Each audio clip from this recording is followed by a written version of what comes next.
Greetings and welcome to DevLook at StarCrawlers, an old-school first-person dungeon crawling RPG set in a sci-fi world. This game was kickstarted some time ago. It gathered a humble $100,000, and now it's finally available on Steam Early Access. This is actually Beta 2, a second build they released after putting it up on Early Access, and it just like small fixes and stuff. So at the moment the game features the main story prologue with preset maps and then the infinite randomly generated dungeon that you can explore with your team with a lot of loot, monsters and all that kind of stuff. So the game is built on Unity engine, and as you might see the graphic settings are pretty simple right now, but I don't really think that for a game like this you need more, because most of the things are actually 2D sprites, which look very nice, but you know they are not really any graphic intensive or anything. So let's jump right into the game and see how exactly it works. We're gonna start, I think, in the hub area, where you can customize your characters, buy equipment or sell the stuff that you looted in dungeon, and as well get new missions. So this is the hub area. There's at the moment 3 things. Medical bay, where you can resurrect your dead teammates, buy medkits. We actually in fact should do this, because going into the dungeon without medkits is not very good. So you can revive teammates if if at least one of your teammates made it out, because if everyone dies then it's basically game over. And then there's, or rather not that, it's a game over if you picked the permadeath mode. If not, then you will just return to the hub and will retry the last mission basically. Then there is store, which allows you to obviously trade stuff. Let's have a look if there's anything good. It actually looks not bad. What does he have? Let's see, inventory, no. Okay, there's no way to talk. Okay, whatever. Yeah, I think the one that he has is a bit better than this. Okay, let's, yeah. Sometimes you can get some very good guns here. That looks pretty nice. And you can as well use it to upgrade weapons. Works in a pretty simple way. You just drag it here, and then you can see there are 3 upgrades for this weapon. First one is critical strike chance +4, which is quite good. And then, as you might notice, there's a lot of things that are still not quite there, like those upgrade descriptions, weapon boom slang, which is obviously some sort of a variable in the source code that was just left here, but whatever, let's just upgrade to the complete. Do we have upgrades here? Yeah, whatever, let's upgrade everything. And yeah, then you can equip that stuff, so I think we should put this on this guy. Is it better? It is. It's much faster. And so you have, the weapons have several characteristics, including accuracy, which is quite important because missing a lot is terrible. Attack speed, which is measured in these time units. Time units consumed, you know, it's a turn-based, the game has turn-based combat, so those time units are pretty important. And then obviously damage, critical chance and all that stuff, which is usual. In terms of defense, you have dodge, shield with amount of damage it blocks and charges, and then you have max health. Shield support supposed to recharge every X time units, but as you can see right now there's a gray note that says NYI, basically not yet implemented, and I hope that's coming in the next build, because shields that are not regenerated outside of combat or not regenerated in combat are, well, I mean, they kind of save you a bit in the very beginning, but yeah, it's kind of sucks. Alright, let's see, this guy has a dual wield. I think she will, no, she's level 3. So, okay. And then you have this bar, which is basically where you pick up missions or recruit teammates. As you can see, I recruited pretty much all the available classes at the moment. They basically have to pay increasing amount of money for each of the next characters. You start with one, which you pick, it doesn't matter. I started with Cyber Ninja, I think, and then I just bought all of them. It's not hard. You know, it does not require a lot of money, and the thing is that you actually have to pick, you can only pick 4 characters on your mission. So let's actually take a mission and try to run it. Okay, let's see. So missions are graded by the difficulty. I think it calculates the difficulty depending on the average level of all your characters, because some of my characters are like level 7, that's why this is hard. but some of them are like level 3. And at the moment the rewards are actually all over the place, because you can find a very simple mission that gives like twice as much rewards. For example, yeah, here experience is like a lot. And if we'll have a look at this, there's like 62 and 150 for a hard mission. That has to be balanced. Okay, so there are several environments and several types of missions.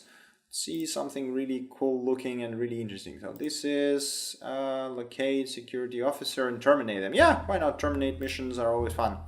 So let's take someone interesting. Let's take smuggler, engineer, white psyker, and soldier. Or shall we switch? So it's level 5. Yeah, it should be good. So basically we can use our soldier as a main tank, and then level up our smuggler here, and maybe gain some levels for engineer and psyker as well.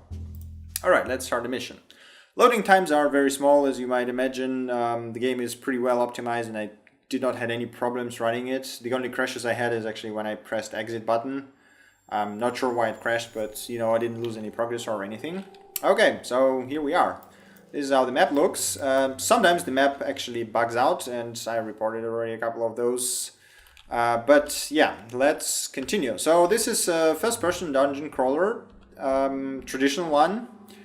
If you are familiar with games like, say, Legend of Grimrock, which is more modern generation of dungeon crawling, then this is pretty much the same, but in a sort of a modern or sci-fi setting. Yeah. The thing here is that you can look around freely, and sometimes there can be some useful things to pick up, or you know, to unlock, to crack the systems. And we got an enemy encounter. Those guys are pretty easy to beat usually, so let's use some skills. The way it works is that I actually cannot show you the character sheet to show you the skills, but okay. So you click on enemy, and then you have this sort of a pop-up menu where you can pick the skill that you want to use. I'm going to use the shadow coil because it damages everyone in front of me, and damages quite a lot actually, and gains me some void, which can be used for better skills. Okay, we have a smuggler, which is probably the most interesting character in the game that I've seen so far. I mean, maybe I haven't uncovered the cool skills from other characters as well, but there's very interesting mechanics here. So for example, you have coin toss. Basically tosses a coin, which is 1 credit, so you lose 1 credit. And if it comes out as tails, then you actually do a lot of damage. And if it comes out as heads, oh sorry, if it heads, then you damage. If it tails, then you do no damage, lose crit bonus, and you actually skip a lot of time forward. So it's, you know, it's kind of gamble. And then you have mug, which as well has a pretty low chance to steal something, but if you do, you can steal either credits or items. So let's try to do that. We got lucky and stole 50 credits, which is not too shabby. Okay, now we have an engineer. I have the bolty guy who's now summoned automatically. Before like until I leveled the skill, I had to summon him manually, but now as you can see, here he is as a separate character. You know, let's just attack using the gun. Okay, now this is my commando or soldier guy. He has some very, very cool skills here. Let's use a grenade because it's essentially an area of effect damage. And he's also very terrible with hitting stuff. I think he has like, I don't know, 70% of hit rate, but when he hits very hard.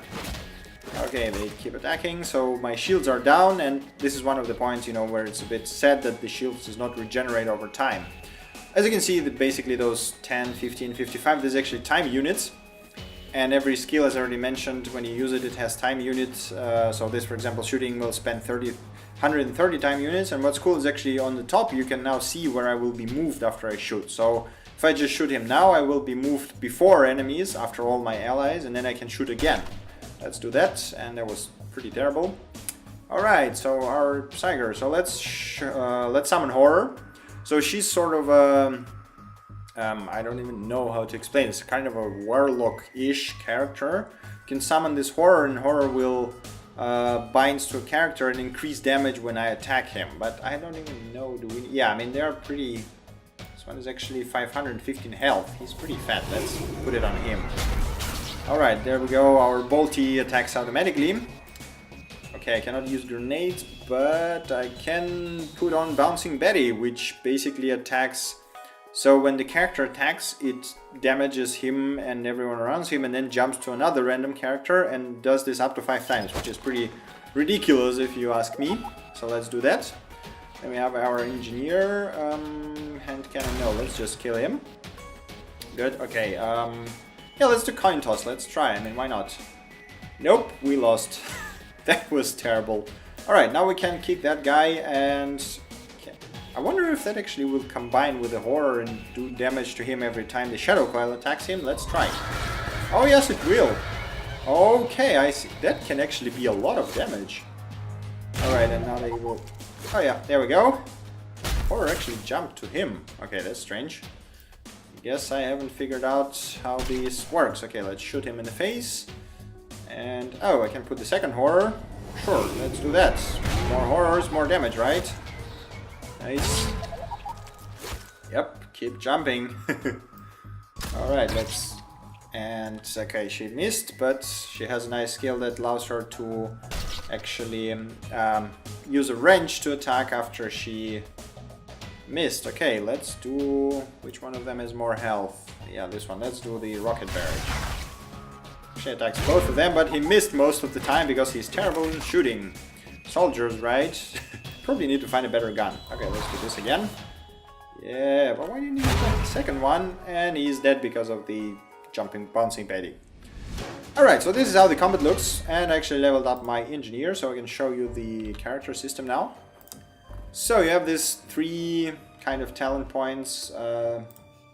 Three talent trees, actually, which you should level up to gain more fancier stuff. I don't know if there's anything beyond level 12. I mean, there's quite a lot. And I'm not sure if there is enough cool stuff in the dungeons right now to actually level up so much, because it gets repetitive after some time at the moment, because, you know, there's not that much content in the game right now. So let's pick that hand cannon. As you can see, you can specialize basically in 3 different things, and all of them usually are quite different on what they do. So this one is, for example, you have this bolty guy who's at the first you have like summon bolty, then you have a second level of skill that I think summons him automatically and allows you to heal him a bit, and then the third level is heal bolty, which heals him a lot. And then basically you get those enhancements for bolty, which actually you activate abilities that force bolty to do something, not you, which is kind of cool. So basically you're becoming this kind of puppet master. Then you have the grease monkey, which is this pneumato wrench thing is very useful. So it's kind of, you can use a wrench, or the wrench will be used automatically to deal 50% of damage to a target. I think it always hits basically. So even if you miss with my shotgun, then it will still hit him with a wrench for 50% of damage, which is a lot. And then you can use this basically a buff and debuff skills and some other stuff. So engineer uses this junk stuff. You can gain it. I think this one grants, no, this is blah blah blah. Yeah, so basically this pneumato range automatically generates the junk pieces. They work somehow close to the combo system in, say, World of Warcraft and Rogue. So you get up to 5 junk pieces, and then you can use them for skill, and you know, depending on how much junk you have, the skill will hit harder or less harder. Yeah, and then you have this junker thing. I haven't actually tried it, so I don't know what's going on here. I think it can deploy some additional things that again do buffs or debuffs. So Hard Slab is a soldier. You have again 3 branches here. So I use demolition because it gives me a lot of explosives and a lot of damage, which, I mean, the hit state for this is not very good, but it hits very hard. Then you have Tactician, which is basically a tank, so you can aggro and you know, bring more damage to yourself. I think this game does have aggro system, and it works very much in a way that it does in a lot of other games. So in here you see it generates taunts all enemies. I think the enemies basically attack the ones who do most damage to him. I might be wrong here because I haven't seen any explanation in game description or forums or whatever, but that's what I think. And then you have a specialist, which has more targeted skills, which, and like Overwatch, which basically attacks enemies whenever they move. I think they try to attack your allies or something like this. It's pretty cool. Oh, he has actually 1 unspent point, so let's take the barrage 3. And as you can see here, those skills are locked, so I assume they are not implemented yet as well. Alright, then we have Tai, who's an engineer. I already showed you this. We have Sinistra, who is a white psyker, I think she's called. So she has those 3 branches. First one is Channeler. This again does the Shadow Coil and summons this horror. And then there are other things like Miasma. This is what I want to get. That looks really cool. Basically you can curse all the targets and then do some nasty stuff with it. So you have Void Color, which summons this basically direct damage. And then you have Manipulator that grants you like energy whenever you attack. And then you have some Drain and Shell and basically buffs and debuffs again. And then we have our, this is our Smuggler, who is the most interesting skills that I already mentioned. So there's 3 branches here. Gunslinger is just your straightforward shooting with guns thing, with again some interesting tricks here. Again, you know, this Smuggler class seems all to be based around luck and chances of like coin flipping and dice rolling, which is pretty cool actually.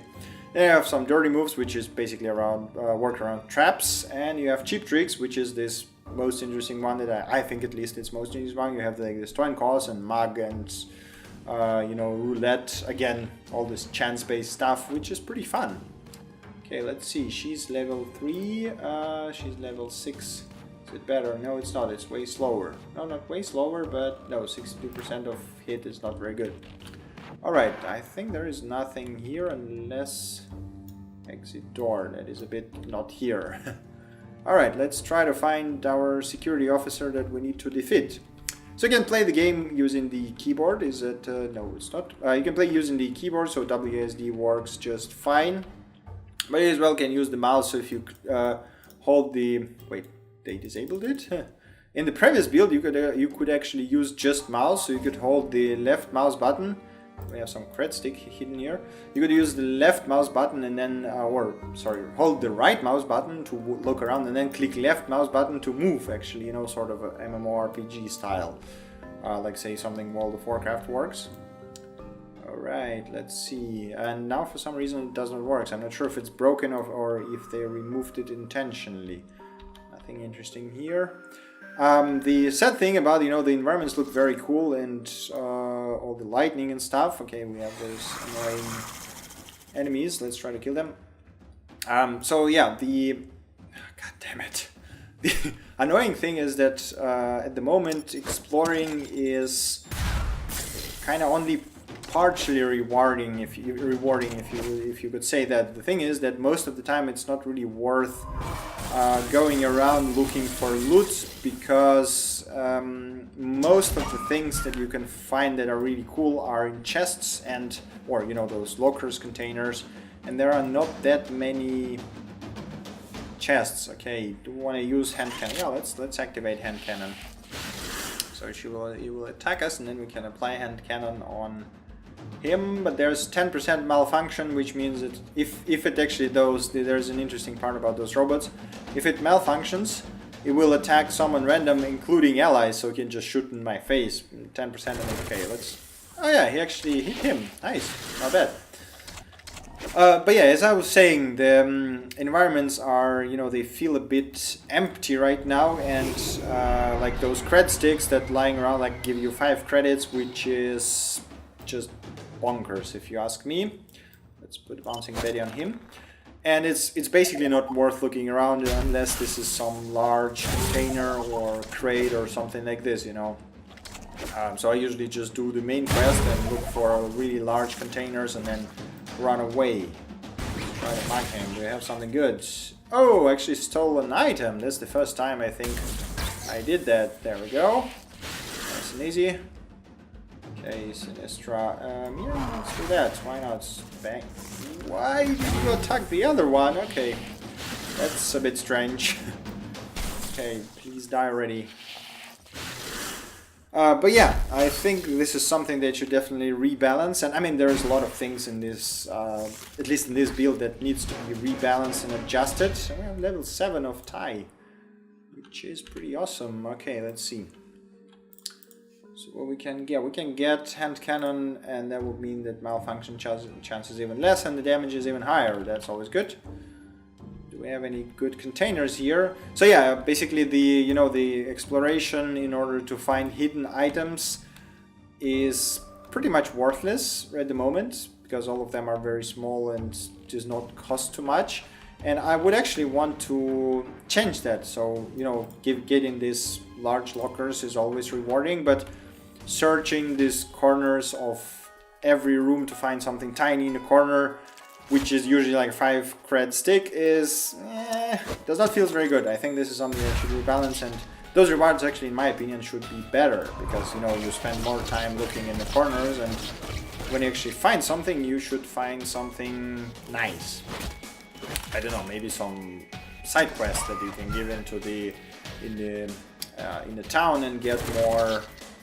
Oh, I don't actually have to charge it anymore. That is pretty cool. Okay. Let's try coin toss. Come on. God damn it. My luck is terrible, as you can see. Alright, but I think I basically showed you most of what this game has to offer at the moment. So there is a very cool prologue, as I already mentioned. The predefined mission is very cool and has some very nice puzzles in there. Let's throw that in.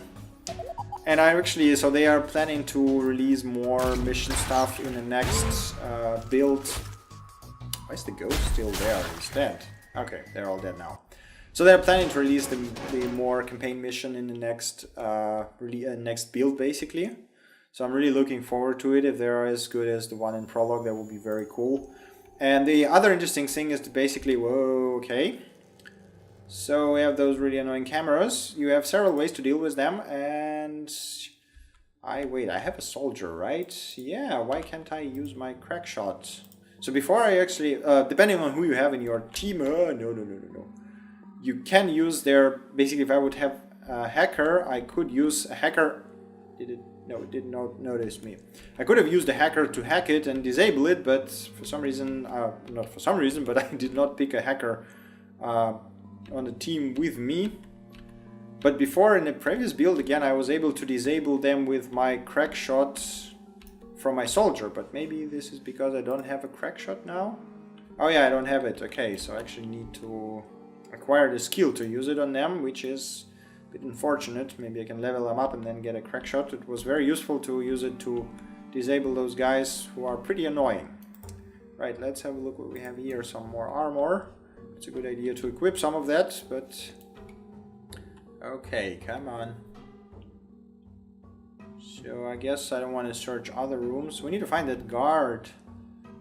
Come on. There we go, and I found another exit. This level has a lot of exits, or I'm just walking in circles, which might as well be the case. Nice, 30. Okay, have some grenades, come on. Nice, even all 3 hits. Not too shabby. Alright, let's do a hand cannon on this guy. Not even a malfunction, that's always good. Come on, coin toss. Yes, there we go, 130. She needs a better gun, but she needs to level up to level 4 before I can actually give her a better gun. Come on, stop attacking me. I need to heal that guy, he's pretty damaged. Okay, who has more health? You have. Okay, you have a ghost. There we go. Coin toss. Let's try coin toss on you. Nice, okay. Doing good so far. So you're gonna be first, so you have bouncing Betty. Okay, and I don't need to heal him. Let's shoot him. That worked out pretty well. Alright, let's kill you, and there we go. There we go. My smuggler is now level 4. So we can actually level up Mug, which is, if Mug critically hits, it stun targets. That's even better. Wait, and we can now equip her a better gun. Loadout, and I think this one, yeah. Let's do that, unless we have something even better. No, does not look like so. Level 5 shields. Let's have a look. Is it better than what he has? 7 damage, but 4 charges. Not so. 32 damage. Okay, that is a lot. Let's get that. So this 6 dodge. Yeah, that looks better because he does not need to dodge. He's terrible at it anyway. This gun looks like crap. Alright, nothing. There's as well those accessories. Yes, I have a plop gun charm. I guess they will do something in the later builds. I don't know, maybe let's heal him a bit. But at the moment they are just basically decorative, which is slightly disappointing. Oh, there he is. I just wait. Ah, there we go. Come here. So this guy is a corpsec guard that we have to kill, and wait, he wants. Last time he summoned a lot of other basically reinforcement, and there was a lot of bots and all sort of trouble. So we have. Let's do the rocket. Why not? There we go. That wasn't so bad. Now we use that. Now he's off. Ah, I think he's gonna die. Yeah, let's just smack him. And then we can do coin toss. And he's dead. Okay, that boss was very easy to beat. So we're basically done. As you can see here, mission complete. So we just need to find an exit, which was just around the corner. And that's pretty much it. Yep, we want to leave now. And then we can sell stuff and look at other characters, so I can show you a bit more of variety of the gameplay. There is a reputation system which supposedly affects your main storyline and the quests you get and the rewards you get and all that sort of stuff, but actually I think it does not really works at the moment. So we can sell that crap, sell this. There are as well some sort of actually, can I buy it back? Yeah, I can show you. So there's those shattered or destroyed elements that you can pick up from time to time. I am not sure what they are for there, and I really hope that they will add crafting here, because that would be just a killer feature. Okay, let's take our heart slab, and I think I want to take the correct shot because I want to have something to shoot down those annoying cameras. So what other characters do I have? I have Baracus. I don't remember who he is. He's a force psyker. So he's a melee character that has those kinda. He uses this force. I don't know, force power, just force, yeah. Essentially, this sort of you can collect force energy and then you can spend it to do various force things. Like for example, I can summon a force hammer that will attack for 250% of damage if I have a melee weapon. With my large two-handed hammer, that strikes a lot harder than, you know, anything basically otherwise. Yeah, so otherwise he can do sentinel stuff, which is basically again buffs for your allies, or he can be a guardian, which is again sort of a tanky tree. Then I have Trix, who's a hacker, so she's basically manipulating, so she's purely buff debuff character. I don't think she has any like huge damage dealing abilities, only buffs and debuffs. So there's like viruses, basically they're called viruses, but essentially it's a debuff that you can put on enemies. For example, here's a root hack, you can charm enemies who will attack their allies, and as well stuff like, you know, mind mail corruption that will apply damage over time. And as well stuff like virus hotlink, which is actually pretty cool. So when you hotlink with the enemy, he will, first of all, he will slow their actions every time they use anything, and then they will reduce time units for your team, which is kind of cool. And then there are as well stuff like overclock, hyperthread, but you know, it's pretty interesting.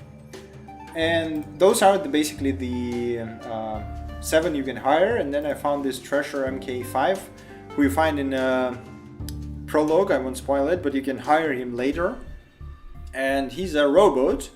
He's a very interesting way of acting, because every skill he has a chance to malfunction. And when he malfunctions, he can do a variety of things, starting from, you know, just saying like, oh, what am I doing? Why am I attacking those poor robots or whatever, whoever is in front of you? And ending with stuff like, you know, charging into your allies, which is pretty ridiculous, but, you know, kind of fun. Alright, and then as I said, there is a reputation system. As you can see here, it looks like it's not yet implemented. I'm not even sure if those affects anything. Maybe if it does works and it's just not visible, it would be nice to just show some numbers here. That would help a lot. But yeah, I think that's basically it. This is the StarCrawlers in a nutshell. It's just a very cool dungeon crawler with very stylish artwork, with very cool dialogues actually, so we haven't read anything, but in a prologue there was some very nice dialogues and very immersive things going on around, which is pretty awesome. I guess we can wrap it up here. So If you do enjoy some old school first person dungeon crawling set in a very cool sci-fi setting, then I would definitely recommend StarCrawlers. Even though it's early access, there is quite a lot of content. I mean, I think I played for like 3-4 hours already, and I am still not bored. I want to level them up more. The only thing that is kind of a bit disappointing at the moment is that I cannot get more skills. I want to go crazier with my builds. This game, I think it had no bugs at all. So I at least as I said, the only time there was a problem with it is when I exited and it crashed for me. But that's a minor thing, and I don't really care if game crashes on exit. It did not lose any progress.